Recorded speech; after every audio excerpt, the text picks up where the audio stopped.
I'm about to get new shoes, and I figured I would do a 800-mile review on my Brooks Cascadia 13s that I'm about to throw in the dumpster.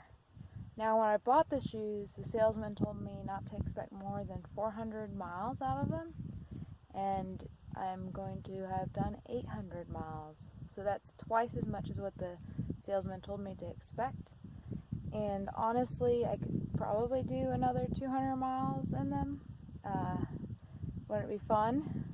I'm glad to be getting new shoes, but they have held up very well. And I am switching to a different type of shoe, but it's more out of curiosity than anything. I want to see what the Hoka feels like on the trail. But I would highly recommend the Cascadia, especially if you're somebody who doesn't really like the zero drop aspect of the Ultras. Here you go. So as you can see, the shoe isn't completely falling apart. There are some holes.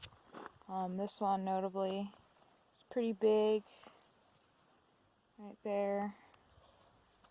And then the side here is probably the biggest problem I'm facing right now. There's still fabric there, so my foot is still held within the shoe, but the side is splitting open. My other shoe, which I still have on my foot, is in pretty similar condition. I put in new insoles, and that made the shoe comfortable, even though it's been over quite a lot of terrain. And you can see where my heel goes. Hasn't been worn out at all. Lots of these holes, I'm convinced, are because my crampons would rub right there and right there. I think that's why the holes developed. Now the tread is still pretty decent for 800 miles. I've got some wear there, and these are pretty worn down, but I still get good traction.